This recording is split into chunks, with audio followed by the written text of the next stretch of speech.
महाराष्ट्र की राजनीति में एक ऐसा धमाका हुआ है जिसमें सब कुछ बिखरा हुआ दिख रहा है और इसे समेटने की कोशिश में अब सबके असली चेहरे जो हैं वो सामने आ रहे हैं। अजित पवार अपने चाचा शरद पवार के साथ मिलकर एनसीपी को एक करने की तैयारी में थे और इसे लेकर आखिरी बैठक मंगलवार को ही हुई थी, मगर अगली सुबह यानी बुधवार को ही अचानक अजित पवार का प्लेन क्रैश होता है और उसमें उनकी जान चली जाती है। अब सवाल उठने लगे हैं कि क्या यह महज हादसा था या इसके पीछे कोई गहरी साजिश है। आपको बता दूं कि ममता बनर्जी से लेकर संजय राउत तक कई नेताओं ने इस हादसे की हर एंगल से निष्पक्ष जांच की मांग की है, मगर फिलहाल महाराष्ट्र अपराध जांच विभाग यानी सीआईडी ने जांच शुरू कर दी है। आखिर क्यों हादसे पर सवाल उठ रहे हैं, इस पर संजय राउत का यह बयान जरा सुन लीजिए। इससे समझते हैं कि संजय राउत या तमाम वरिष्ठ नेता हादसे पर सवाल क्यों उठा रहे हैं। सुनिए जरा संजय राउत को। एक कद्दावर नेता, महाराष्ट्र के डिप्टी सीएम, लोकप्रिय नेता, कल इस प्रकार से विमान हादसे में उनका देहांत हो गया, उनका निधन हो गया। महाराष्ट्र में पूरा देश सदमे में। कैसा हो गया, उसमें क्या टेक्निकल गड़बड़ी थी, ये सामने आना चाहिए। अगर फ्लाइट में टेक्निकल गड़बड़ी है, रडार सिस्टम में गड़बड़ है और क्या है, एयरपोर्ट पर है, इस बारे में देश के सामने, जनता के सामने सिर्फ श्रद्धांजलि हम देंगे, प्रधानमंत्री श्रद्धांजलि देंगे, गृहमंत्री श्रद्धांजलि देंगे, राष्ट्रपति श्रद्धांजलि देंगे, मुख्यमंत्री श्रद्धांजलि देंगे, उससे क्या होगा। एक्सीडेंट अगर हो गया है और तांत्रिक कारणों से हो गया है तो वो कारणों का पता लगाना पड़ेगा हम सबको। तो सुन रहे थे आप यहां संजय राउत को। आपको बता दूं कि शरद पवार ने बुधवार शाम ही एक बयान दिया था, जिस दिन इस प्लेन क्रैश में डेथ होती है अजित पवार का, उसी शाम को शरद पवार ने एक बयान दिया था कि इसे हादसा माना जाए, इसमें राजनीति न देखी जाए। लेकिन शिवसेना सांसद अरविंद सावंत ने इस बारे में क्या कहा है, जरा उनको भी सुनिए। इंसान इतना बड़ा नेता, उसकी मृत्यु हुई है और जिस ढंग से उसका एक्सीडेंट हुआ,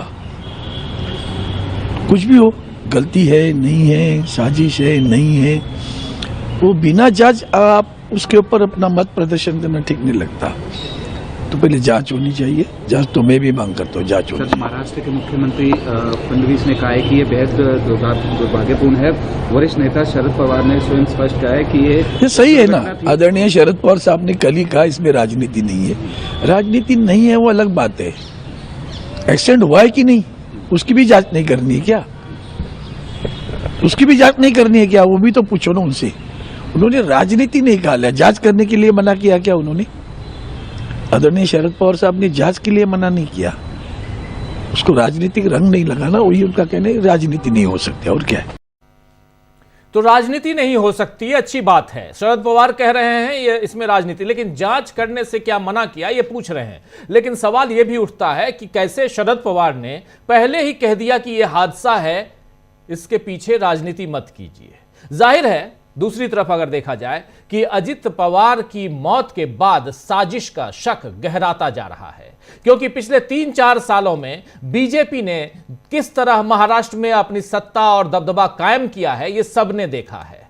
बीजेपी ने पहले शिवसेना को तोड़ा, फिर एनसीपी को तोड़ा, लोकसभा में बुरी तरह पिटने के बाद एकदम से विधानसभा चुनाव में बढ़त बना ली और अब तो नगरीय निकायों पर भी उसी का कब्जा हो गया है। महाराष्ट्र के क्षेत्रीय दलों की जगह लोगों ने एकदम से बीजेपी को वोट देने का मन क्यों बना लिया, इस पर भी सवाल उठ रहे हैं। वहीं अजित पवार और एकनाथ शिंदे जैसे नेताओं को अपनी पार्टी बचाने की चिंता भी बढ़ी है। ऐसे में जब अजित पवार शरद पवार से बार बार बैठकें कर पार्टी को एकजुट करने का प्लान बना रहे थे तो उनके साथ हादसा हो गया। जानकारी के मुताबिक आपके सामने कुछ बातें रखना चाहता हूं। बीते दिनों एनसीपी के एकीकरण को लेकर कुल 16 बैठकें हुई थी, यानी एनसीपी, दोनों एनसीपी शरद पवार गुट और एनसीपी अजित पवार गुट, दोनों के मर्जर को लेकर, एकीकरण मतलब मर्जर को लेकर कुल 16 बैठकें हुई थीं। इन बैठकों में अजित पवार, प्रफुल्ल पटेल, सुनील तटकरे, जयंत पाटिल, सुप्रिया सुले और अमोल कोल्हे शामिल होते थे। मंगलवार को इसी मर्जर यानी एकीकरण के सिलसिले में आखिरी बैठक हुई थी, जिसमें दोनों एनसीपी गुटों को एक साथ लाने का पर अंतिम सहमति बनी थी। लेकिन बुधवार ही सुबह अजित पवार की मौत हो गई। बताया जा रहा है कि अंतिम बैठक में, जो लास्ट बैठक हुई मंगलवार को, उसके बाद अजित पवार ने सीधे शरद पवार से मुलाकात की थी और पूरी प्रक्रिया की जानकारी दी थी, जिसमें शरद पवार ने एनसीपी के एकीकरण को स्पष्ट मंजूरी दे दी थी। अजित पवार की तैयारी थी कि जिला परिषद चुनाव परिणाम के अगले ही दिन एकीकरण यानी मर्जर की घोषणा की जाए। इसी रणनीति के तहत उम्मीदवारों को तुरारी यानी तुरही के बजाय, जो अभी तुरही जो इनका माफी चाहूंगा, तुतारी जो मराठी शब्द है और तुरही हिंदी शब्द है और काफ़ी प्रचलित है तुरही शब्द, और इसके बजाय घड़ी चिन्ह पर चुनाव लड़ने को कहा गया। जुन्नर, शिरूर और खेड़ में घड़ी चिन्ह पर हुआ आक्रामक प्रचार इसका स्पष्ट संकेत था। ये यहां पर जो जानकारी है उसके हिसाब से आपको बता रहा हूं, और सूत्र ये भी बताते हैं कि पूरा फैसला कानूनी सलाह लेकर किया गया था। एनसीपी एक होने वाली थी, इसकी जानकारी प्रधानमंत्री नरेंद्र मोदी को, गृह मंत्री अमित शाह को और मुख्यमंत्री देवेंद्र फडणवीस को भी थी। दरअसल अजित पवार चाहते थे कि महायुति में रहते हुए भी शाहू, फुले और अंबेडकर विचारधारा को वो बनाए रखे, लेकिन क्या बीजेपी इससे असहज थी? ये सवाल उठ रहे हैं। शरद पवार गुट के नेता राजेश टोपे ने खुलासा किया था कि हाल ही में बारामती के गोविंद बाग में हुई एक मुलाकात के दौरान उन्होंने और अन्य वरिष्ठ नेताओं ने शरद पवार और अजित पवार से दोनों पार्टियों को फिर से एक करने का अनुरोध किया था। उन्होंने बताया था कि अजित पवार भी इस विचार को लेकर सकारात्मक नजर आ रहे थे। दोनों नेताओं की योजना थी कि स्थानीय चुनावों के बाद संयुक्त प्रेस कॉन्फ्रेंस कर पार्टी के मर्जर की घोषणा की जाए। एनसीपी के वरिष्ठ नेता अंकुश काकड़े, जी हां, अंकुश काकड़े ने कहा है कि अजित पवार अपने चाचा को दोनों गुटों का विलय कराकर जन्मदिन का तोहफा देना चाहते थे, लेकिन उस समय यह संभव नहीं हो सका। जब अजित पवार अपने चाचा यानी शरद पवार के जन्मदिन पर यह तोहफा देना चाहते थे, लेकिन यह संभव तब नहीं हो सका। महाराष्ट्र के वरिष्ठ कांग्रेस नेता विजय वडेट्टीवार ने इस विषय पर जो कुछ कहा है वो आपके सामने है। कह रहे हैं कि यह सचमुच गंभीर विषय है कि जब दोनों गुटों के मिलने की बात चल रही थी, ठीक उसी समय अजित दादा के विमान का एक्सीडेंट हो गया। वडेट्टीवार के इस बयान ने राजनीतिक गलियारों में हलचल पैदा कर दी है। उन्होंने मांग की है कि इस पूरे मामले की हाई लेवल जांच होनी चाहिए। उनके अनुसार केवल गहन जांच ही स्पष्ट कर पाएगी कि ये एक तकनीकी खराबी थी या इसके पीछे कोई बड़ी राजनीतिक साजिश रची गई। साजिश के इन सवालों के बीच अब अजित पवार की खाली जगह को भरने के लिए भी एनसीपी के नेताओं में चर्चा हो रही है। अजित पवार के पास मुख्य रूप से वित्त विभाग, प्लानिंग डिपार्टमेंट और आबकारी जैसे महत्वपूर्ण विभाग थे, जबकि अतिरिक्त प्रभार के तौर पर खेल, युवा कल्याण और अल्पसंख्यक विकास विभाग ये भी अजित पवार के पास ही थे। फरवरी में राज्य का बजट पेश होना है, ये अभी 2 दिन बाद जो फरवरी का महीना आ रहा है। ऐसे में वित्त मंत्रालय का फिर से गठन होना बहुत जरूरी है। अब अजित पवार की जगह वित्त मंत्रालय एनसीपी के किस नेता को मिलेगा या इस पर बीजेपी अपना दावा ठोकेगी, ये सारे गुणा भाग भी चल रहे हैं। वहीं आज एनसीपी के कुछ नेता सीएम फडणवीस यानी देवेंद्र फडणवीस से मिलने पहुंचे थे, जिसके बाद छगन भुजबल ने कहा कि जल्द ही फैसला हो जाएगा और उप मुख्यमंत्री के शपथ का फैसला भी लिया जाएगा। आइए जरा सुन लीजिए छगन भुजबल क्या कह रहे हैं इस मसले पे, उनकी जुबानी।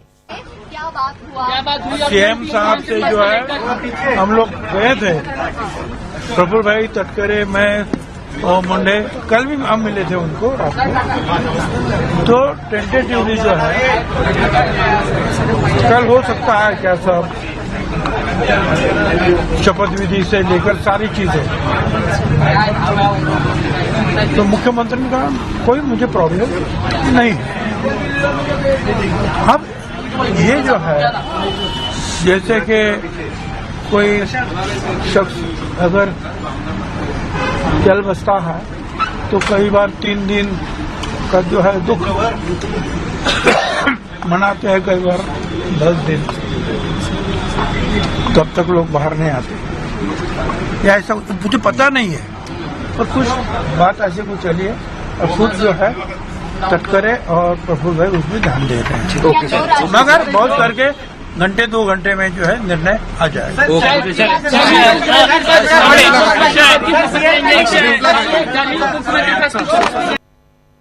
तो सुन रहे थे आप छगन भुजबल। देखिए, प्रफुल्ल पटेल, छगन भुजबल क्या ये नहीं चाहेंगे कि इनको वित्त विभाग मिले या उप मुख्यमंत्री का पद मिले? लेकिन इन सबके बीच अजित पवार की जगह उनकी पत्नी और राज्यसभा सांसद सुनेत्रा पवार को उप मुख्यमंत्री बनाने की मांग भी एनसीपी में उठ रही है। एनसीपी के विधायक नरहरि जिरवाल का कहना है कि सुनेत्रा ताई को ही लीडरशिप संभालनी चाहिए, उन्हें डिप्टी सीएम बनकर अजित पवार की विरासत को आगे बढ़ाना चाहिए। और इसके अलावा यह भी कहा जा रहा है कि सुनेत्रा ताई यानी सुनेत्रा पवार को एनसीपी अजित पवार गुट को भी संभालना चाहिए, उसकी भी उस पार्टी के अध्यक्ष पद पर भी उनको विराजमान होना चाहिए। तो बहुत कुछ चल रहा है दोस्तों महाराष्ट्र की सियासत में। आज चर्चा करेंगे कि क्या आने वाले कुछ दिनों में महाराष्ट्र की राजनीति में बड़ा उलटफेर देखने को मिल सकता है। क्या शरद पवार के नेतृत्व में एनसीपी एक हो जाएगी, यानी दोनों गुटों का मर्जर होगा, लेकिन वो महायुति का हिस्सा बनेगी या नहीं बनेगी, अलग से रहेगी, इस पर भी सवाल है। बीजेपी इन परिस्थितियों में क्या रणनीति अपनाती है ये भी देखेंगे। इन सबके बीच आज एकमात्र अखबार इंडियन एक्सप्रेस में इसी को लेकर खबर छपी और इसके बाद से और बवाल मचा हुआ। शुरुआत में कुछ बातें अपने सूत्रों के हिसाब से हम रख चुके हैं यहां पर, लेकिन इंडियन एक्सप्रेस थोड़ा 2 कदम आगे बढ़ते हुए यह भी लिख रहा था कि शरद पवार और अजित पवार के बीच जो मर्जर की बात थी उसमें यह था कि महायुति छोड़ेंगे नहीं, महायुति में रहेंगे और शरद पवार गुट से भी महायुति में शामिल होने के बाद मंत्रिमंडल में भी शामिल होने का वहां लक्ष्य था। क्या यह सब कुछ होने वाला था? अगर विश्वस्त सूत्रों की माने तो कई लोग कहते हैं कि ऐसा कुछ नहीं था, कई लोग कहते हैं ऐसा था। बहुत कुछ है, क्या था क्या नहीं है, क्या होगा, इन सब के बीच साजिश या हादसा, इन सब पे भी चर्चा चल रही है। तो महाराष्ट्र की सियासत में क्या है बड़ा उलटफेर, क्या आने वाले समय में हम बहुत कुछ देखेंगे सियासी उलटफेर को महाराष्ट्र में खासकर? आइए इस पे चर्चा करते हैं। हमारे साथ कुछ वरिष्ठ साथी जुड़े हुए हैं। देखिए 4 वरिष्ठ साथी हमारे साथ जुड़े हुए हैं। सुनील शुक्ला जी हैं, प्रशांत टंडन जी हैं, शकील अख्तर जी हैं, अमलेंदु उपाध्याय जी हैं। आप सभी का स्वागत इस्तकबाल है। स्वागत इस्तकबाल आप तमाम दोस्त साथी शुभचिंतक आप सबका जो अब तक जुड़ चुके हैं उनका भी, जो जुड़ने वाले हैं उनका भी। अमलेंदु जी का नाम ठीक कर लीजिए और बाकी नाम ठीक है। सुनील जी हो गए हैं। खैर, लेकिन सबसे पहले प्रशांत जी आपके पास आना चाहता हूं। प्रशांत जी, महाराष्ट्र की सियासत और कल से तो चर्चा चल रही थी, लेकिन आज सुबह से मर्जर वाली बात, एकीकरण दोनों पार्टियों के, दोनों गुटों के बात, यहां एकीकरण की तो खूब चल रही थी। इसमें कोई नया नहीं है, यह आप भी कहेंगे, हम भी, और हमारे तमाम साथी जो इस कार्यक्रम को देख रहे हैं सब जानते हैं कि इसमें नया कुछ भी नहीं है। दोनों पार्टियों का विलय होगा, आज नहीं तो कल। यह दिख रहा था। जिस प्रकार अजित पवार थोड़े खिन्न नजर आते थे इधर बीजेपी से खासकर, लेकिन दूसरी तरफ ये होने की बात कही जा रही है। इसकी घोषणा 8 तारीख को, क्योंकि उससे पहले जिला परिषद के चुनाव संपन्न हो जाते, 5 फरवरी को चुनाव होना था। और ये सब कुछ यहां तक सही है।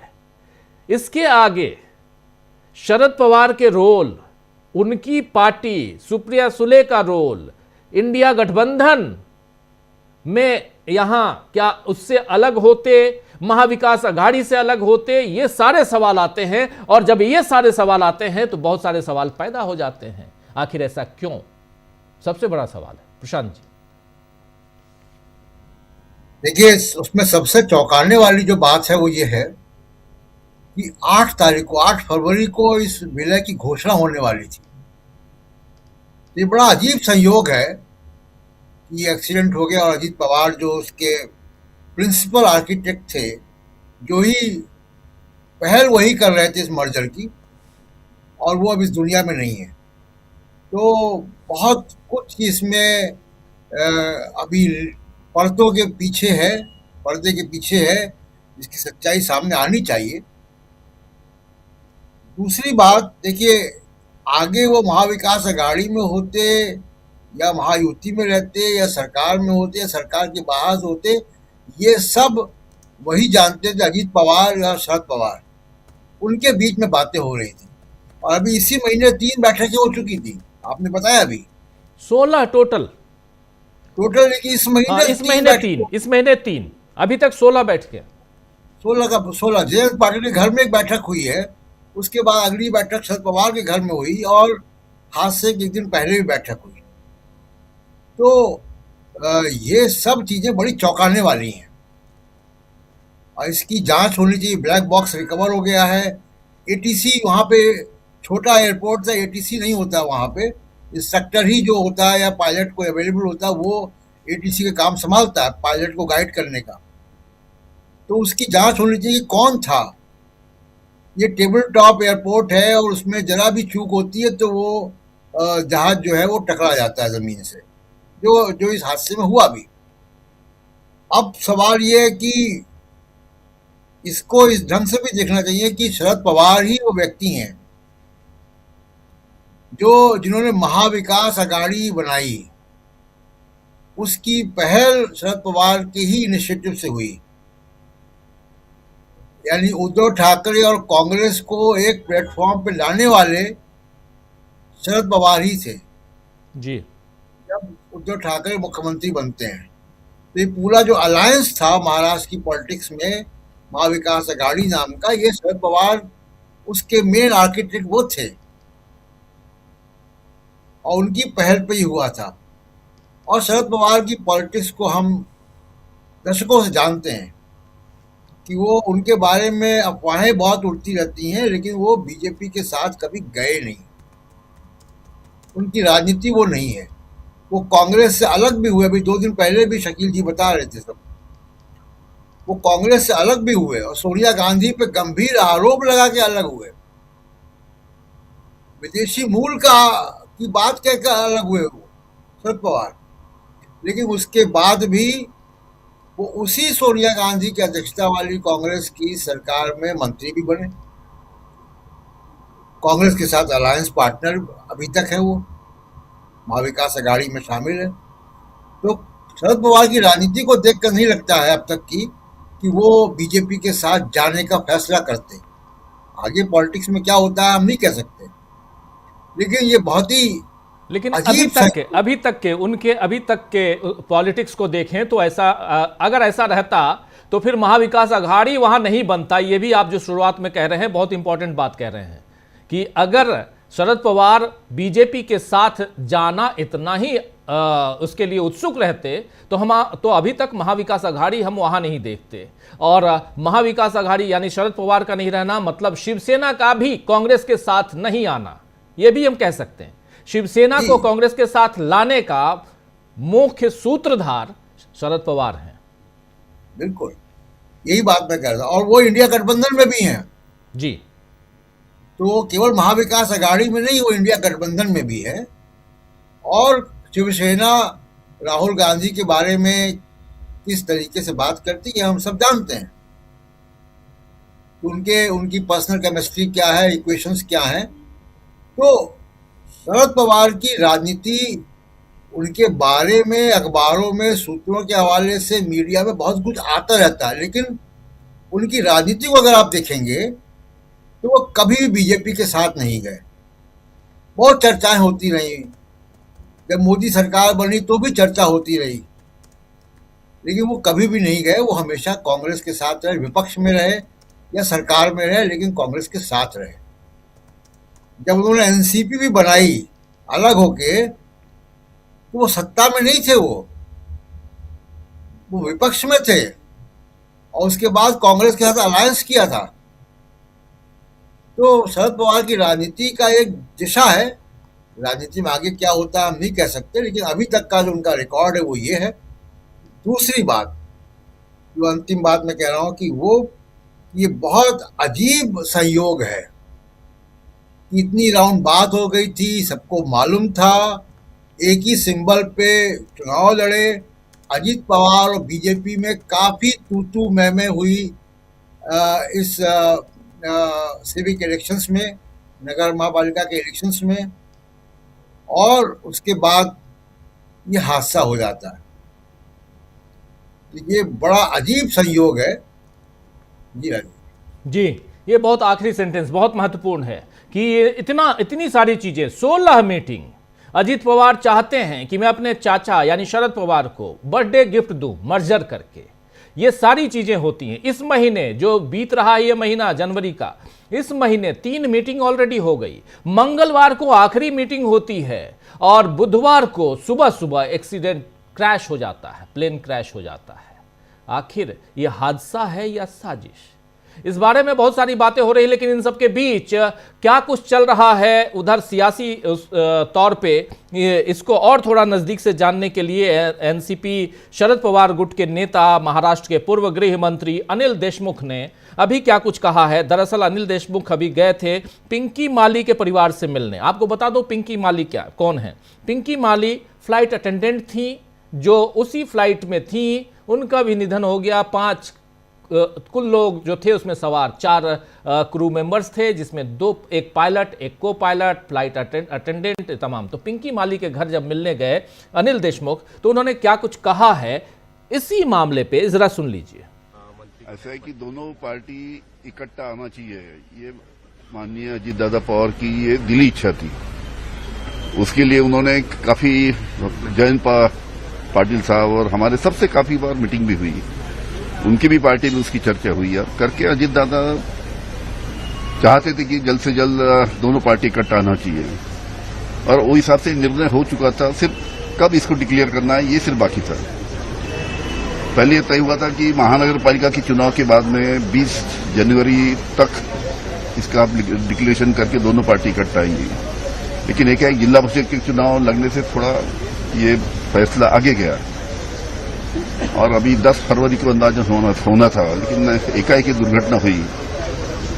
अब इसके लिए ऐसा है कि पूरा माननीय शरद पवार साहब, सुनीता भाभी, पार्थ पवार, जय पवार, बाकी पूरा उनके अजीत दादा के भाई बहनें सब लोग इकट्ठा बैठेंगे, इकट्ठा बैठ के निर्णय लेंगे। लेकिन अभी उसके बारे में डिप्टी सीएम मंत्री को इसके बारे में चर्चा करना ठीक है, लेकिन उसमें जो निर्णय समझ आता है कि सुनीता भाभी को अब डिप्टी सीएम बनाना चाहिए, तो खुशी की बात है। आपने कहा कि तारीख डिसाइड नहीं थी, कब डिक्लेयर करेंगे वो डिसाइड नहीं थी, लेकिन चेहरा अगर माने तो चेहरा लगभग डिसाइडेड था कि इन्हीं को पद देंगे, क्योंकि कई चेहरे भी आ रहे सामने की। किसकी बात कर रहे हो?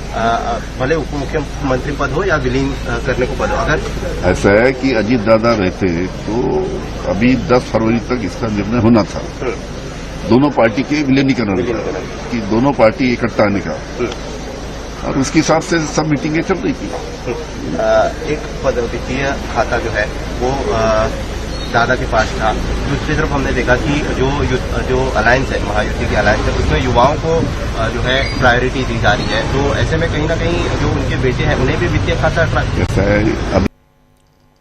सुनील जी, आपके पास आना चाहता हूं। अभी अनिल देशमुख पूर्व गृह मंत्री, वित्त मंत्री वहां के महाराष्ट्र के, और इसके अलावा अनिल देशमुख शरद पवार गुट के नेता हैं।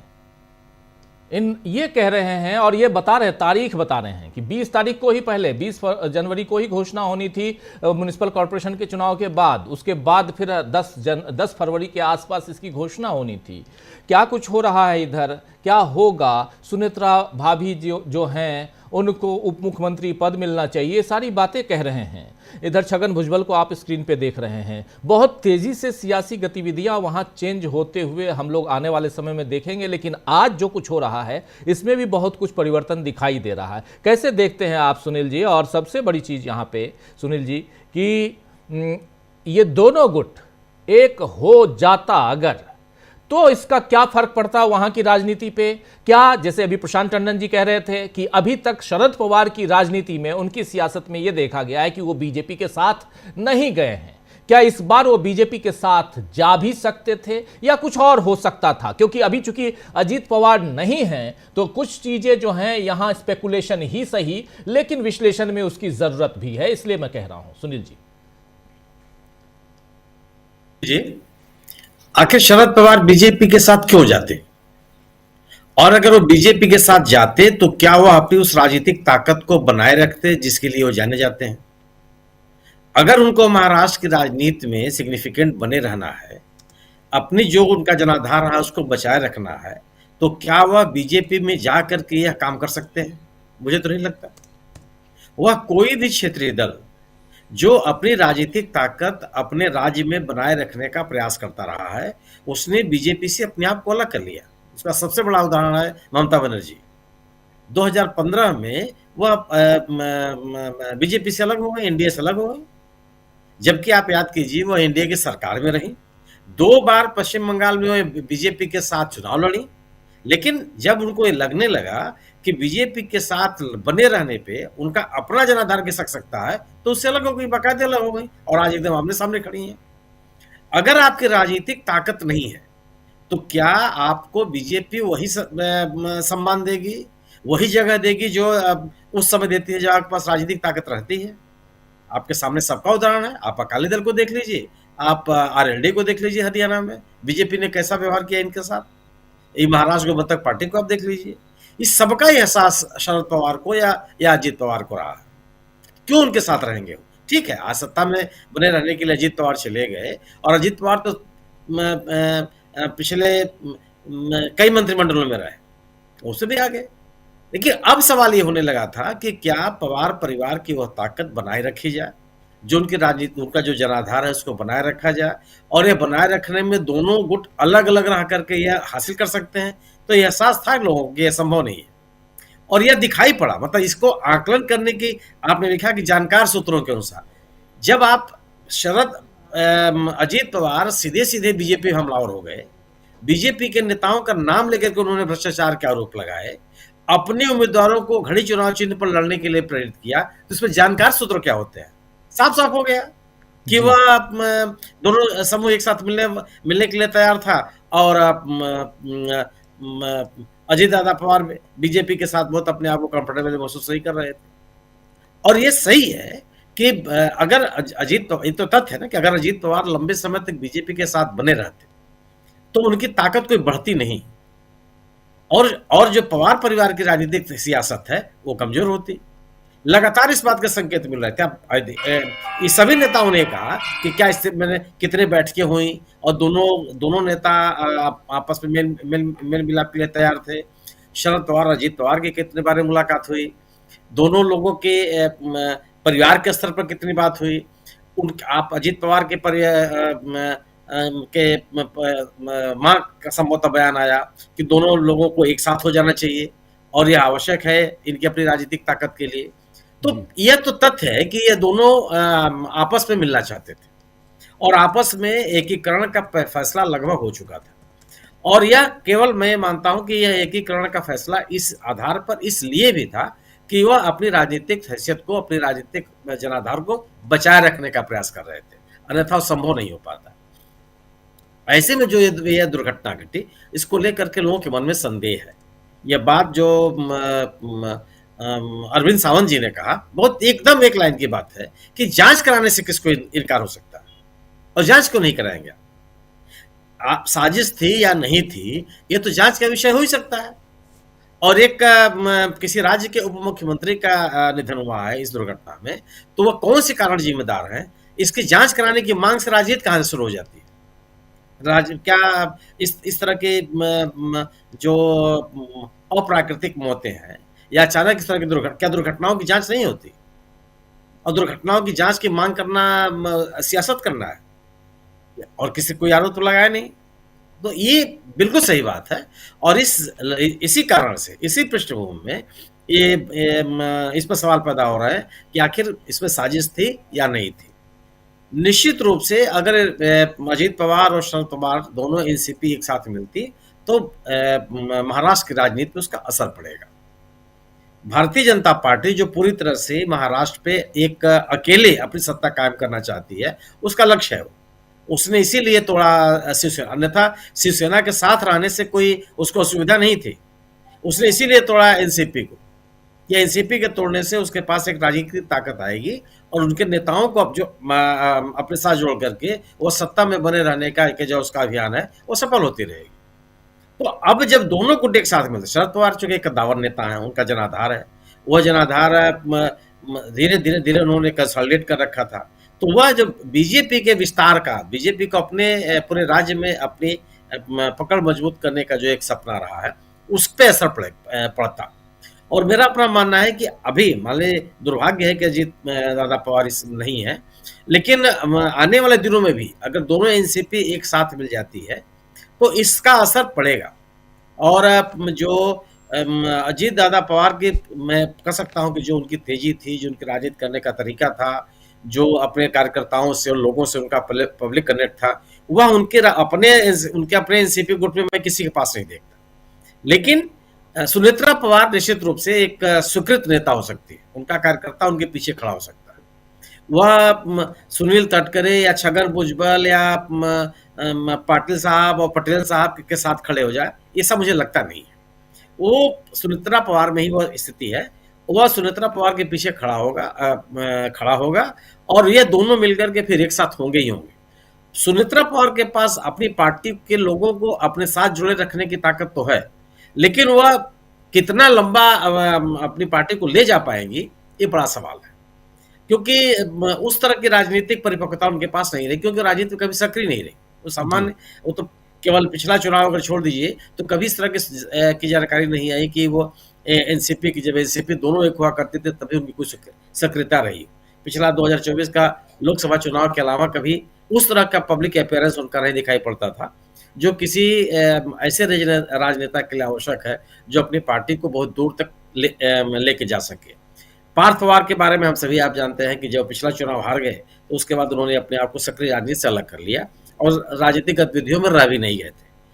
आज तो सुनेत्रा पवार के पीछे खड़े होकर के सुनेत्रा पवार के नेतृत्व में अगर आप एनसीपी का नेतृत्व हासिल लेती हैं तो वह अपने समूह को बचाए रख पाएंगे, लेकिन भारतीय जनता पार्टी के हाथों वो पूरा बचाए रख पाएंगी, इसमें संदेह है मुझे। भारतीय जनता पार्टी इतनी ताकत उनके पास एनसीपी अजीत दादा पवार के पास नहीं रहने देगी कि वह अपनी राजनीतिक विरासत को लंबे समय तक बचाए रख सके जी। इसलिए भी आवश्यक है कि वह आपस में मिलेंगे लोग, और यह मिलना भारतीय जनता पार्टी के लिए महाराष्ट्र की राजनीति में एक बड़ी चुनौती होगी। निश्चित रूप से शरद पवार, अब तक जो प्रशांत जी ने बात कही, शरद पवार जी कभी बीजेपी के साथ मिलकर चुनाव नहीं लड़े, इतनी लंबी उनका राजनीतिक जीवन रहा। एक बार संभवतः उन्होंने बीजेपी की सरकार का समर्थन किया था बाहर से, लेकिन कभी मिल करके चुनाव नहीं लड़े, कभी किसी राजनीतिक गतिविधियों में शामिल नहीं हुए, और कभी वो बीजेपी के जो अपनी विचारधारा रही है उसको बढ़ाते हुए नहीं दिखाई पड़े। और इसकी वजह भी है कि जो अल्पसंख्यक समुदाय बहुत बड़ा समर्थक है उनका, अगर आप बारामती में, पुणे में, सतारा जिलों में जाएं तो आपको दिखाई पड़ेगा कि अल्पसंख्यक समुदाय बड़े व्यापक पैमाने पर शरद पवार का समर्थक है। तो वह समर्थन बना रहे, इसीलिए अगर आप देखिए तो अजीत पवार साथ रहते हुए भी उन्होंने अल्पसंख्यकों के साथ खड़े होने का अपना रास्ता छोड़ा नहीं। आप पिछले चुनाव में आप देखिए कि नवाब मलिक का संभवतः टिकट का मामला था, जिसपे एनडीए से अलग होकर के उन्होंने उनको मैदान में उतारा, उनके साथ खड़े भी नजर आए। तो शरद पवार की एक बड़ी ताकत है, वो किसान और अल्पसंख्यक खास तौर से, और मराठा राजनीति के वो एक बहुत बड़ा चेहरा है। अभी उतना बड़ा चेहरा किसी के पास नहीं है, तो वह अपने जनाधार को भारतीय जनता पार्टी के साथ जाकर के क्यों छोड़ देंगे, वह भारतीय जनता पार्टी की पिछड़ों पार्टी क्यों बनेगी, यह बड़ा सवाल है। और जबकि उनके पास पोटेंशियल है, उनका कार्यकर्ता भी इस बात के लिए तैयार है। तो मेरा अपना मानना है कि दोनों समूह, दोनों गुट मिलेंगे और एक अपने दल का जो राजनीतिक आधार है, जनाधार है, उसको बनाए रखने का प्रयास करेंगे, वही उनकी ताकत है। इससे अलग होकर के अपने राजनीतिक ताकत को कमजोर करके मुझे नहीं लगता कि पवार परिवार केवल बीजेपी का पिछलंगो बन करके अपने अस्तित्व बना रह सकता है। जी जी जी, बिल्कुल बिल्कुल आप सही कह रहे हैं। महाराष्ट्र की सियासत में क्या उलटफेर होने जा रहा है, इसकी चर्चा हम कर रहे हैं। इस बीच खबर यह आ रही है कि कल सुनेत्रा पवार हो सकता है उप मुख्यमंत्री पद की शपथ ले लें। अभी चर्चा ये सूत्रों के हवाले से मैं ये खबर हम लोग दे रहे हैं, लेकिन एनसीपी की बैठक चल रही है इस वक्त। एनसीपी अजीत पवार गुट की बैठक चल रही है और वहां पर एनसीपी अपना अध्यक्ष पद देने जा रही है। ये कहा जा रहा है कि सुनेत्रा पवार को, और कल सुनेत्रा पवार कैबिनेट में शामिल हो जाएं और अजीत पवार के पास जो पोर्टफोलियो था वो पोर्टफोलियो उनको दे दिया जाए, ऐसी खबर आ रही है। इधर धनंजय जी हमारे साथ ही जुड़ गए हैं सीधे मुंबई से। धनंजय जी, आपका स्वागत है इस कार्यक्रम में।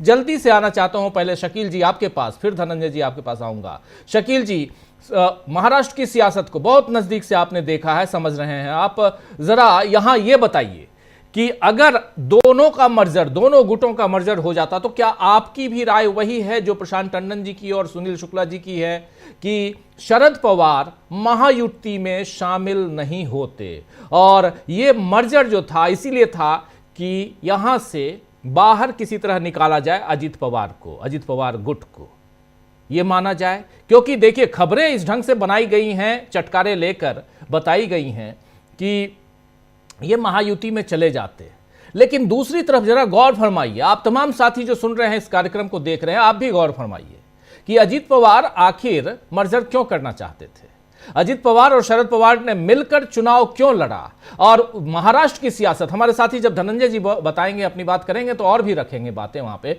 महाराष्ट्र की सियासत में आज की तारीख में सबसे ज्यादा वहां के जो रीजनल पार्टियां हैं, जिसमें 4 पार्टियां हैं, एनसीपी दोनों गुट और शिवसेना दोनों गुट, उसके अलावा मनसे और कुछ और पार्टियां, क्या इन लोगों को बीजेपी से डर नहीं है? जो बीजेपी किसी तरह सीढ़ियों के सहारे, इन्हीं सीढ़ियों के सहारे वहां तक पहुंची, जो बीजेपी, शुरुआत में कह चुका हूं, जो बीजेपी लोकसभा चुनाव में वहां बुरी तरह पटखनी खाती है, विधानसभा चुनाव में बिल्कुल सब बीजेपी के पक्ष में हो जाते हैं, 132 सीटें आती हैं, 132 सीटें, और उसके बाद अभी निकाय चुनावों का हाल आपने देख लिया, यानी गांव गांव गली गली तक बीजेपी पहुंच गई। आखिर कैसे पहुंची? इसकी चिंता क्या शरद पवार गुट को नहीं है, इसकी चिंता क्या अजित पवार गुट को नहीं थी, इसकी चिंता क्या उद्धव गुट को नहीं है, और इसकी चिंता क्या शिंदे गुट को नहीं है, या मनसे यानी राज ठाकरे को नहीं है?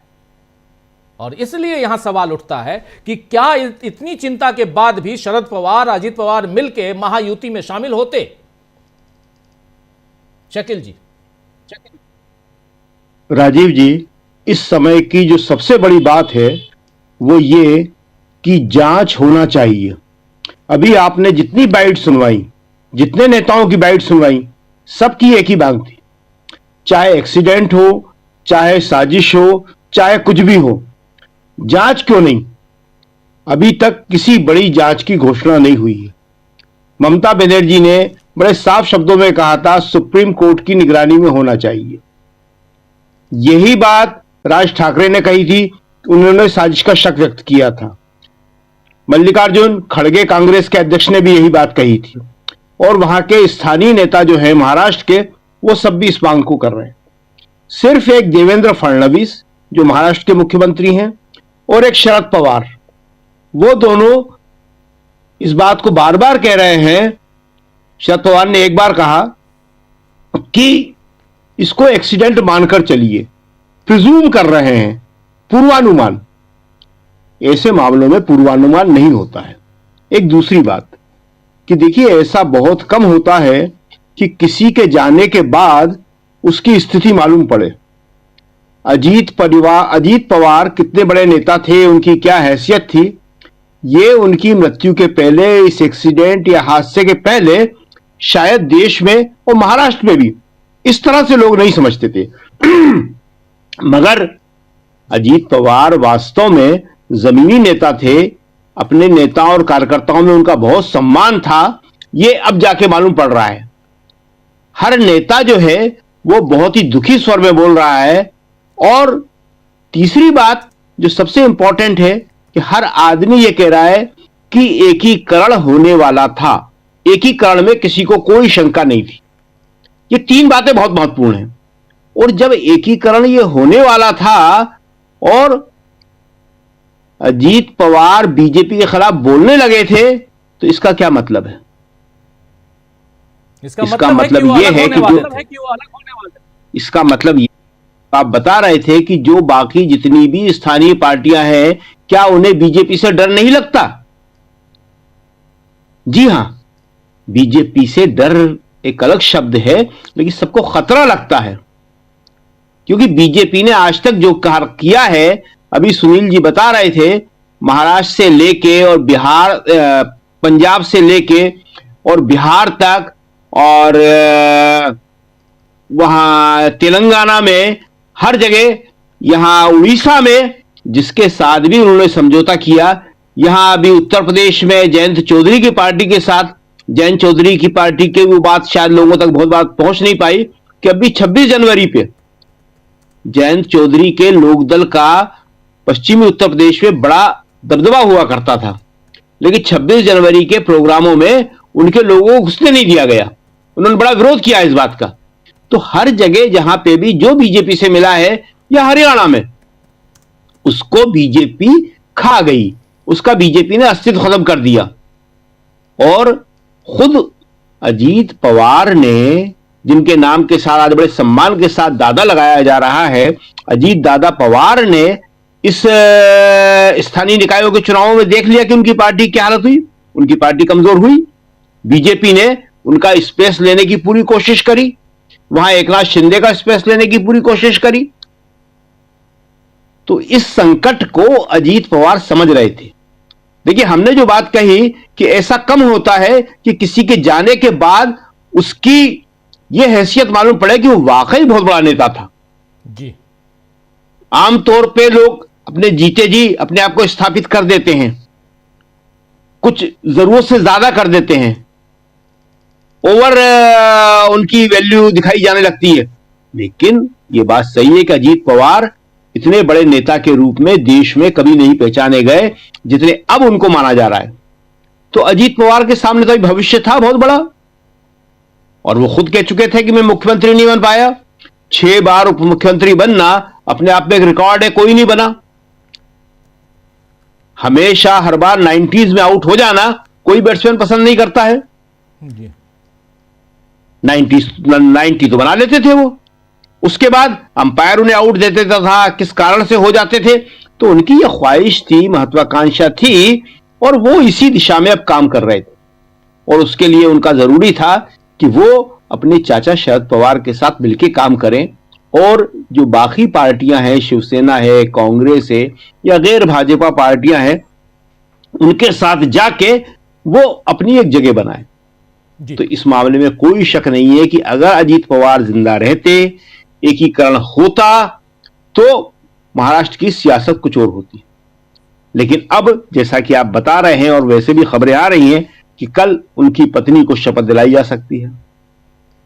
ये जो विजुअल देख रहे हैं शकील जी, ये जो विजुअल देख रहे हैं, ये वही एनसीपी मुख्यालय वहां पे, यानी अजीत पवार गुट, वहां पे बैठक चल रही है। उनकी पत्नी भी हैं, सुनेत्रा पवार भी हैं, और यहाँ 2 बातों पे बैठक चल रही है। एक तो सुनेत्रा पवार को पार्टी की कमान सौंपी जाए, और दूसरा सुनेत्रा पवार को मनाया जाए कि वो कैबिनेट में शामिल हों। अजीत पवार को के पास जो पोर्टफोलियो था वो पोर्टफोलियो मिले। उसके लिए आज प्रफुल्ल पटेल, छगन भुजबल, तमाम नेता जाके मिल के सीएम से ये दरख्वास्त देकर आए हैं, मतलब उनसे बातचीत करके ये आ चुके हैं, जिनकी बाइट्स ऑलरेडी हैं और हमने सुनाई भी शुरुआत में।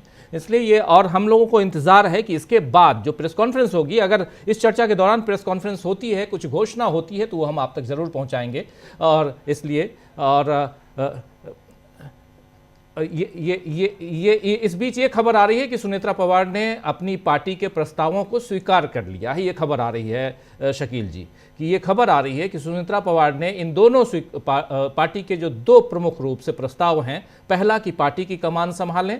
दोस्तों, आप लोगों को बता दूं, सुनेत्रा पवार अजीत पवार की पत्नी हैं, राज्यसभा में सांसद हैं, चुनाव लड़ी थी, हार गई थी लोकसभा का चुनाव, उसके बाद राज्यसभा आई, और सुप्रिया सुले के सामने लड़ी थी, याद होगा शकील जी, लोकसभा का चुनाव, लेकिन सुप्रिया सुले वहाँ जीती थी। तो ये पूरा का पूरा यहाँ पे एक पिक्चर जो है वो सामने आ रहा है। प्रस्ताव को उन्होंने स्वीकार कर लिया है, ये खबर हमारी आ रही है। शकील जी, अपनी बात पूरी कीजिए। तो आप जो बता रहे थे सुनेत्रा पवार का, बहुत लो प्रोफाइल नेता हैं वो, राज्यसभा में हैं, ज्यादा किसी से मिलती जुलती नहीं है, खुद अपने सांसदों से या महाराष्ट्र के सांसदों से भी कोई बहुत ज्यादा मेलजोल उनका देखा नहीं जाता। उनके मुकाबले में सुप्रिया सुले जो है, शरद पवार की बेटी, वो बहुत आउट स्पोकन है, खूब मिलती हैं, बात करती हैं, जब हाउस के अंदर भी बैठी रहती हैं तो लगातार एक्टिव रहती हैं वो। जबकि सुनेत्रा पवार कहाँ बैठी हुई है तो ये देखना पड़ता है, या महाराष्ट्र के जो पत्रकार हैं उनसे पूछना पड़ता है कि कहाँ हैं। तो ये दोनों में एक बड़ा फर्क है। अब उन्होंने स्वीकार कर लिया है, पार्टी का दबाव होगा उनके ऊपर, पार्टी चाहती है, करना पड़ता है, कैसे संभालती है, क्या संभालती है, ये सब देखना होगा। दोनों जो पद है दोनों बहुत ही महत्वपूर्ण है। पार्टी चीफ का पार्टी को एक रखना बड़ा मुश्किल काम है ये, खासतौर से बीजेपी के सामने। वैसे कोई स्थिति होती तो कोई मुश्किल नहीं था। बहुत सारी पार्टियां हैं जिन्होंने बीजेपी को समर्थन दिया वाजपेयी के टाइम में, लेकिन उनकी पार्टियां टूटी नहीं। दूसरा, इसमें माफी चाहूंगा, इसमें एक चीज और जोड़ दूं। आप जो कह रहे हैं आपकी बात को आगे बढ़ाते हुए, इतना ही नहीं, उस जो मर्जर की कहानी है उसको भी आगे बढ़ाने की जिम्मेदारी इनके ऊपर आएगी। पार्टी मर्जर की जिम्मेदारी यानी एकीकरण की जिम्मेदारी बात है, वो तो सबसे बड़ी बात है। और उप मुख्यमंत्री के रूप में उन्हें कितना सफल होने दिया जाएगा ये सरकार में बैठे दूसरे लोग तय करेंगे। बहुत बड़ी समस्या होती है सरकार में, आप किसी को भी असफल कर सकते हैं, अधिकारियों से मिलके कई और तरीके होते हैं, तो ये सारी बहुत बड़ी जिम्मेदारियां। तो इस मामले में शरद पवार किस तरह संभालते हैं आगे बढ़ के, ये देखना बहुत दिलचस्प होगा। क्योंकि देखिए, शरद पवार की जो राजनीति है आज तक की, शरद पवार चाहेंगे खासतौर से अजीत पवार के न रहने के बाद कि उसी नाम के साथ, दबदबे के साथ वो अपनी राजनीतिक सफर को पूरा करें। हर नेता चाहता है। अभी तक उनके ऊपर ये आरोप नहीं लगा है, ये इल्जाम नहीं लगा है कि उन्होंने बीजेपी के साथ गए हैं या कोई इस तरह की राजनीति करने की कोशिश की है। तो अपने लास्ट राउंड में वो, अपनी राजनीति के अंतिम दौर में वो क्या करेंगे क्या नहीं करेंगे, ये देखिए बड़ा मुश्किल सवाल है। लेकिन ये बात सही है इसमें कि शरद पवार ने राजनीति के कुछ अपने जो रूल हैं, कुछ अपने उसूल हैं, उनको कायम रखा है हमेशा। जिन तीन लोगों के साथ वो गए थे, तारिक अनवर और पीए संगमा, उनको उन्होंने बराबर सम्मान दिया। वो दोनों उनके कद के नेता कभी नहीं थे, लेकिन शरद पवार जब भी बैठते थे, जब भी मिलते थे, मिलवाते थे, वो इसी तरह व्यवहार करते थे कि ये दोनों भी मेरे साथ के नेता हैं जी। और आपको याद होगा कि अखबार भी तीनों के नाम एक ही लय में लिखते थे। क्यों? क्योंकि शरद पवार हमेशा ऐसा चाहते थे। तो शरद पवार के अंदर ये बड़प्पन है कि वो अपने साथ के लोगों को हमेशा सम्मान देते हैं और साथ लेके चलते हैं।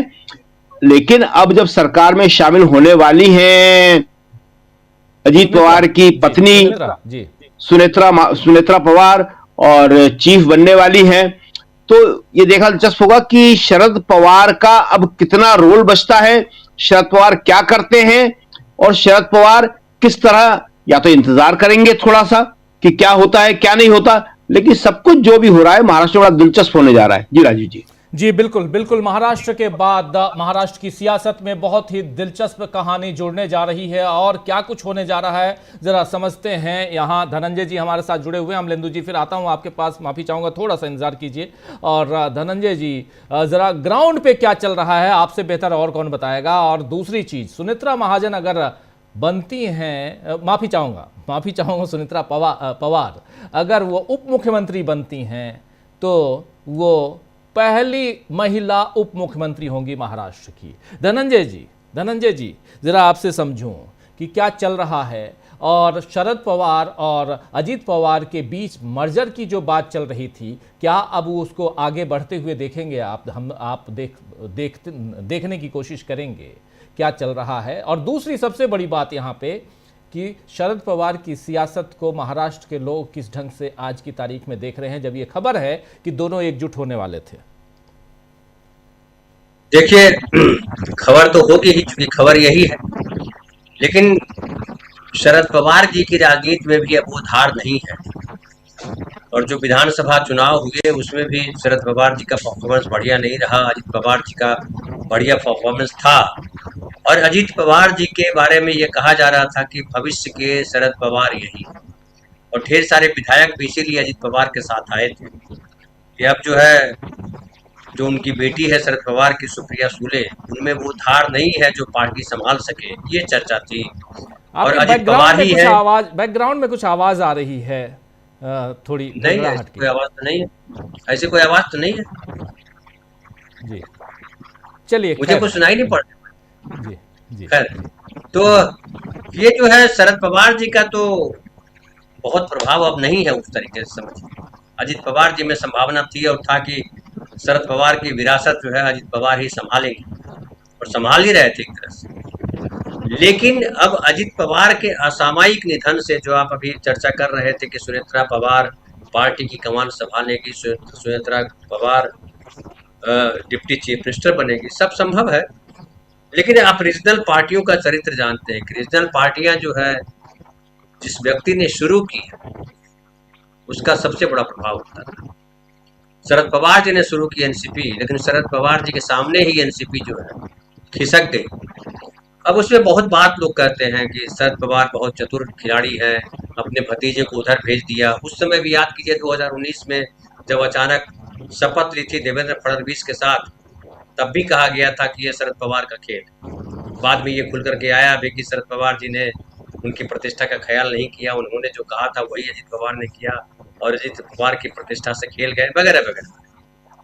लेकिन अजित पवार जो है अब शरद पवार की पार्टी जो एनसीपी पार्टी थी उसके सही मायने में उत्तराधिकारी बन गए थे। और ये चाहे वो म्युनिसिपल कॉर्पोरेशन के चुनाव हो, हालांकि म्युनिसिपल कॉर्पोरेशन के चुनाव में अजित पवार की पार्टी के भी बड़े बुरे हाल हैं। अब विधानसभा चुनाव में भी बहुत अच्छी स्थिति नहीं थी, लेकिन शरद पवार से बेहतर स्थिति में अजित पवार थे। फिर ये भी है कि शरद पवार जो है वो जिस तरह की राजनीति करते रहे उसमें कभी उन्होंने बीजेपी का साथ या संघ का साथ उन्होंने नहीं दिया था। लेकिन अजित पवार जी बीजेपी के साथ गए, हालांकि उनके साथ भी ये जुड़ता है कि संघ के सामने वो कभी नहीं गए और उनका एक अपना दबदबा था। और दबदबे धनंजय जी, शायद पंखे की आवाज आ रही है आपके उधर से, गड़गड़ाहट कुछ और है, क्योंकि गड़बड़ा भी नहीं रहा। जी, एक मिनट जी प्लीज, क्योंकि बहुत इंपॉर्टेंट बातें आपसे सुननी है और थोड़ी सी वो डिस्टरबेंस है उसमें, इसलिए मैं कह रहा हूँ बंद कर दिया। चलिए थोड़ी देर आप गर्मी झेल लीजिए, हालांकि उतनी गर्मी अभी ठीक है, अभी भी आ रही है, अभी भी आ रही है, अभी भी आ रही है, कहीं कुछ मेरे यहाँ से नहीं। अरे जी हाँ, फिर से ज्वाइन करूं? नहीं, चलिए आप बोलिए, अब बंद है, अब बंद। तो मैं कह रहा था कि देखिए अजित पवार जी जो है वो रहते तो पार्टी का भविष्य था कि अजित पवार जो है पार्टी को आगे ले जाएंगे, कम से कम अजित पवार शायद कुछ करे। लेकिन जिस तरीके से वो लड़ने वाला जो एजेंडा होता है ना, जो लड़ाई करते थे शरद पवार जिस तौर पे जाने गए, शरद पवार ने लड़ाई लड़ी और किस तरीके से मुख्यमंत्री बने थे, बाद में पार्टी बनाई, सब आप सब जानते हैं, मैं उसको दोहराऊंगा नहीं। लेकिन अजित पवार का भी चेहरा लड़ाई लड़ने वाले नेता का नहीं रहा। अजित पवार जी जो है डिप्टी चीफ मिनिस्टर रहे, 6 बार सबसे ज्यादा समय डिप्टी चीफ मिनिस्टर रहे, उसमें शरद पवार जी का सानिध्य था और शरद पवार जी का असर था। उसमें अजित पवार जी का असर था, ये कहना जो है उतना सही नहीं हो। अब बात है कि पार्टी के भीतर जो है और दूसरा कौन नेता है जो कुछ कर सकता है, तो वैसा तो कोई नेता नजर नहीं आता मुझे। चाहे अब छगन भुजबल हो या कोई और हो, नेता तो सब जो है बड़े नेता माने जाते हैं। सुनील तटकरे भी हो या प्रफुल्ल पटेल हो या और भी यहाँ लोकल नेता है। लेकिन रीजनल पार्टियां चलती है परिवार से, और परिवार में जो है अब उस कद का कोई नेता है नहीं। शरद पवार के जीते जी एनसीपी का हाल बुरा हो गया। तो मुझे लग रहा है कि उनके विधायक भी अब ये रास्ता ढूंढ रहे हैं कि रास्ता कहाँ है। इसलिए कई लोग संदेह जता रहे हैं कि क्या पता आगे आने वाले समय में बीजेपी निगल जाए, संभव है। लेकिन ये भी है कि महाराष्ट्र में पूरी राजनीति, चाहे शिवसेना की राजनीति थी या ये एनसीपी की राजनीति थी, दोनों राजनीति जो है वो सिमटती नजर आ रही है। और बड़े अगर कैनवास में देखें तो कांग्रेस और बीजेपी की ही राजनीति दिखाई पड़ती है। कांग्रेस किस तरह से इन चीजों को लेती है, लेकिन अजित पवार की जो पार्टी है एनसीपी या शरद पवार जी की पार्टी है एनसीपी, दोनों एक आ जाए तो मुझे लगता है थोड़ा बेहतर पोजीशन में होंगे। लेकिन फिर भी मुझे लगता है बहुत पानी गुजर चुका है, अब राजनीति बहुत आगे बढ़ चुकी है। और सुनेत्रा पवार के संभालते संभालते, सुनील जी सही कह रहे थे कि नहीं है, राजनीति में उस तरह से नहीं थी। पहली बार चुनाव लड़ी, हार गई लोकसभा का बारामती से, फिर जो है वो राज्यसभा मेंबर बन के राज्यसभा के तौर पे हैं। उनके बेटे भी उस तरह से सक्रिय नहीं है। तो मुझे लगता है कि एनसीपी के लिए अजित पवार का जाना बहुत दुखद है और बुरी घड़ी है, बुरा समय है एनसीपी के लिए। बताना आसान काम नहीं है कि एनसीपी कैसे सरवाइव करेगी। अभी जब तक सरकार में है तब तो ठीक है, deputy chief minister Sunetra Pawar बने या क्या, कोई भी बन जाए, बेटे को बना दे, लेकिन पार्टी का भविष्य जो है, जो पार्टी के तेवर में होना चाहिए, नेता के तेवर में होना चाहिए, वो नहीं है। ये सबसे बड़ी बात जिस पर की जानी चाहिए।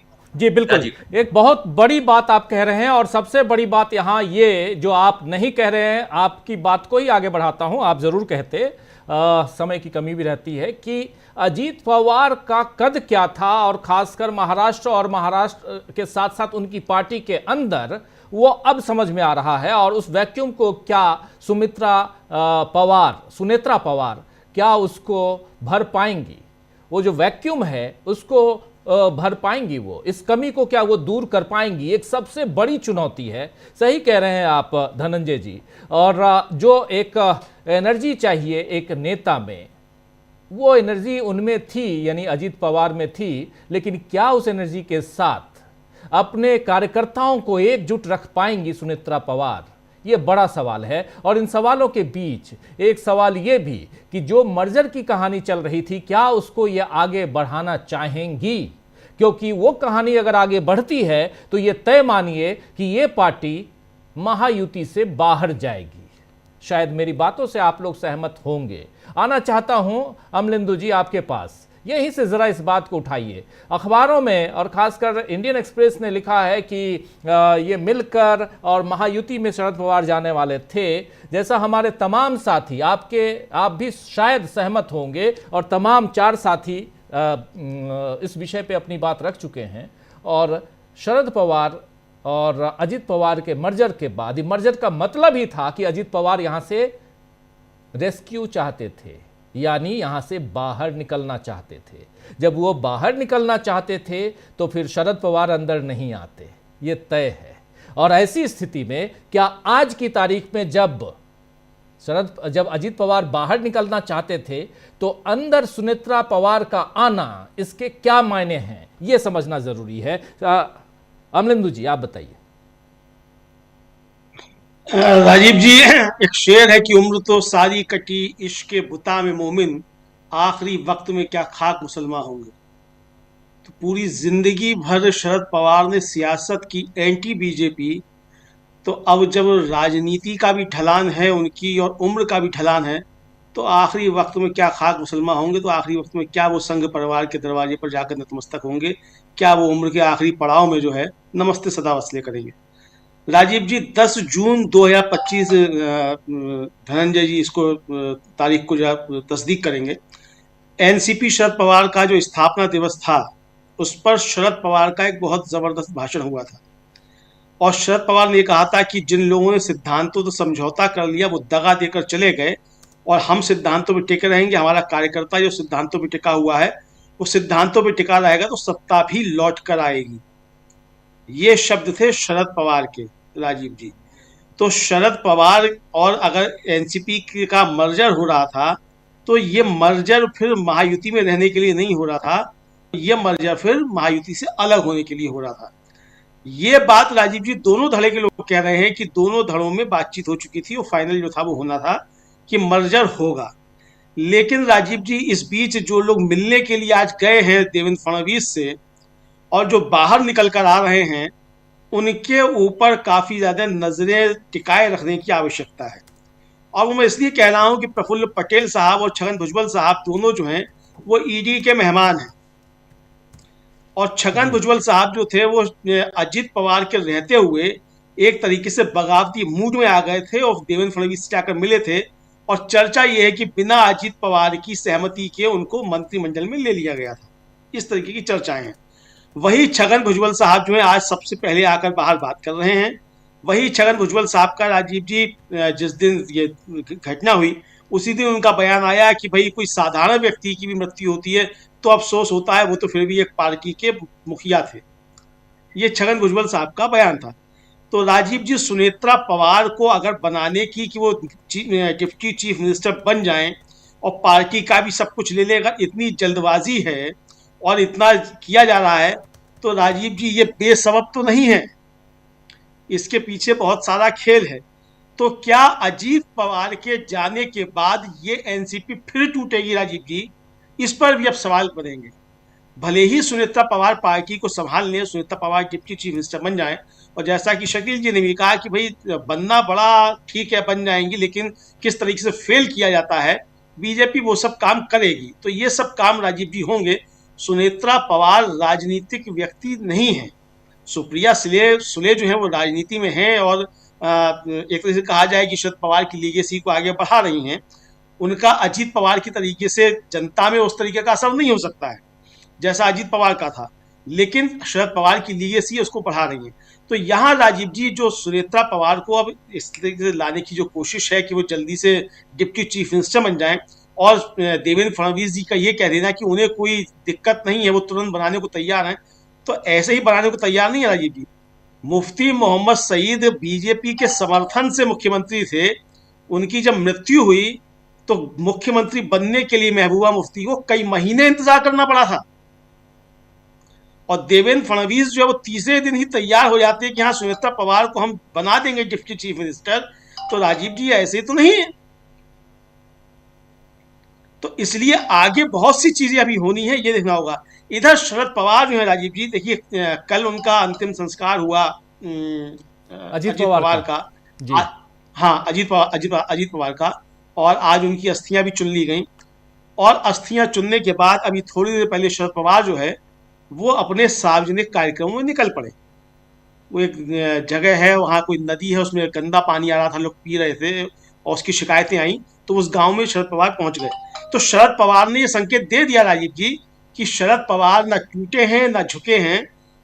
जाहिर सी बात है कि उनका भतीजा जिसको वो लेकर आए, राजनीति में आगे बढ़ाया, पाला पोसा, सब कुछ किया, परिवार टूटा, पार्टी टूटी, उसके बाद फिर एकजुट होने की बातें चल रही थी। और इस बुढ़ापे में राजीव जी ये कम आघात नहीं है व्यक्तिगत तौर पे भी। आप अगर राजनीति से अलग हटकर भी सोचिए तो व्यक्तिगत तौर पे शरद पवार के लिए कम आघात नहीं है। और जब अजीत पवार की मृत्यु के बाद उनका जो वीडियो आया, उस वीडियो में उनकी जो बोल है राजीव जी, वो निकल नहीं रहे मुंह से ठीक तरीके से, यानी वो दुख जो है उनका वो साफ तौर पे समझा सकता है। लेकिन इसके बीच ये सब चीजें चल रही हैं, इसमें शरद पवार का बाहर निकलकर चल देना ये बताता है कि ये अब बड़ी चीज है। मुझे लगता है कि जो लोग सुनेत्रा पवार को अभी बहुत जल्दी डिप्टी चीफ मिनिस्टर बनाने पर तुले हुए हैं, यही लोग चाहेंगे कि दोनों एनसीपी का मर्जर नहीं हो। और अगर दोनों एनसीपी का मर्जर होगा तो ये लोग जो आज सुनेत्रा पवार को डिप्टी चीफ मिनिस्टर बनाने के लिए आगे बढ़ रहे हैं, यही अजीत पवार की एनसीपी को तोड़कर महायुति के साथ खड़े हो जाएंगे।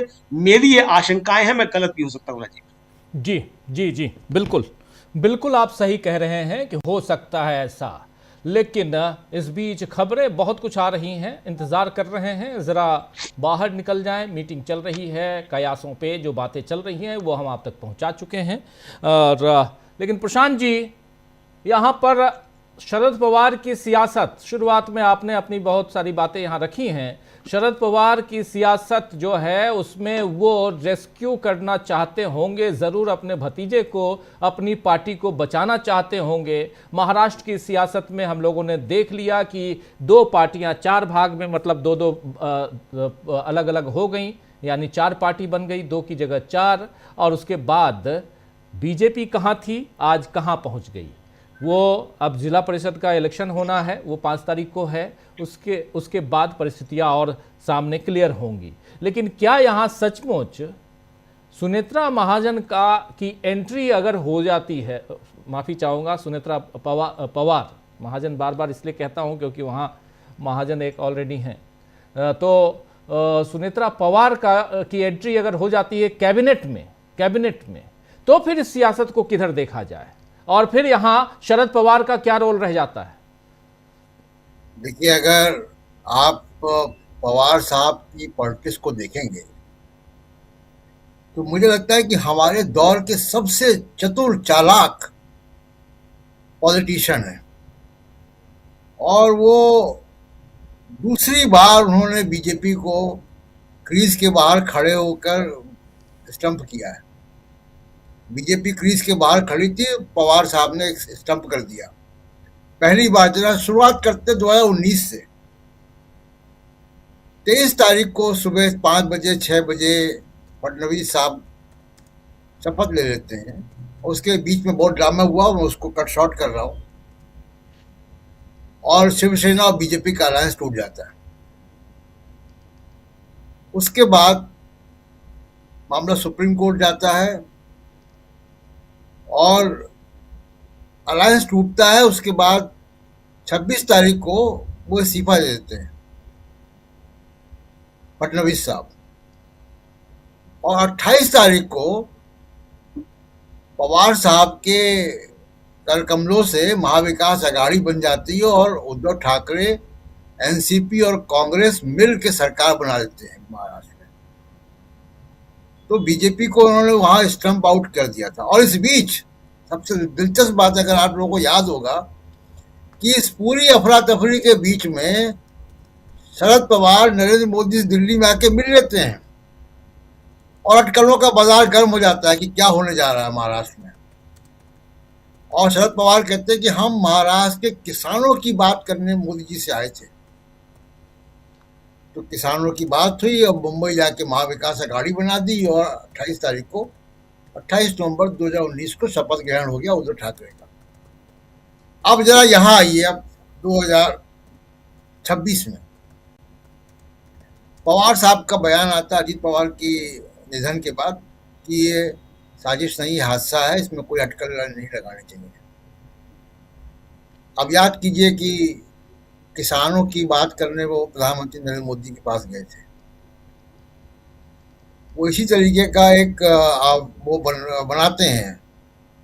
उसके बाद आप देखिए कि अटकलें थी, बहुत चर्चाएं थी इस बात की कि एनसीपी टूट जाएगी और बीजेपी के साथ मर्ज हो जाएगी और बीजेपी तोड़फोड़ कर लेगी, और अब वो सब ऐसे ही बीजेपी मैनेज कर लेगी। अब एनसीपी को अजीत पवार नहीं रहे। और कल से ये खबरें आना शुरू हो गई कि मर्जर की बात हो चुकी थी, मर्जर फाइनल था, अनाउंस होने वाला था। तो बीजेपी के पास अब कोई विकल्प नहीं है कि वो सुनीता पवार को डिप्टी सीएम बनाए और उनकी पार्टी टूटने से बच जाएगी, ऐसा मुझे लग रहा है। तो पवार साहब ने पर्दे के पीछे से एक बार फिर जो है बीजेपी को क्रीज के बाहर खड़ा देखा और स्टंप कर दिया। अब बीजेपी ऐसी स्थिति में नहीं है कि वो एनसीपी को तोड़फोड़ कर पाए, कोई नेगोशिएट कर पाए कि डिप्टी सीएम कौन बनेगा। और ये पूरा माहौल एक बन गया, और कल उनको जो है जैसे खबरें आ रही कि शपथ ग्रहण हो भी जाएगा जी। तो आप ये मान के चलें कि वो मर्जर अनाउंस हो ना हो, ये दोनों पार्टियां एक हैं। पवार साहब उसके सूत्रधार हैं पर्दे के पीछे से। ये राजनीति है और ये हरि कथा अनंता है। जी जी, हरि कथा अनंता, बिल्कुल। तो ये राजनीति, ये सियासत है, और सियासत की कहानियां बिल्कुल अनंत हैं।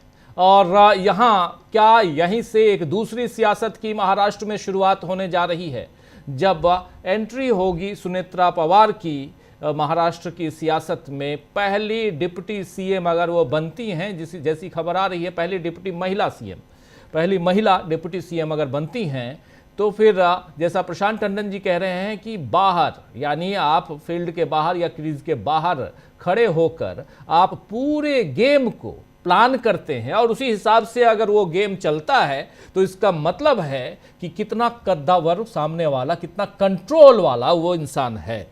तो यहाँ पर शरद पवार की सियासत क्या है, इसको समझने की थोड़ा और ज़रूरत है। लेकिन उससे ज़्यादा, उनकी सियासत को तो हम देखते आए हैं, हम आप सब, लेकिन उससे ज़्यादा यहाँ ज़रूरत है कि अगर यहाँ एंट्री होती है और इसके पीछे क्या क्या लॉजिक यहाँ आ सकते हैं, इसकी बात ज़रा करते हैं। शकील जी, आपसे समझना चाहता हूँ, क्या यहाँ पे सुनेत्रा पवार जो हैं वो सिर्फ इसलिए कैबिनेट में आएंगी क्योंकि अपनी पार्टी को बचाना चाहती हैं, या कुछ और कारण हो सकता है?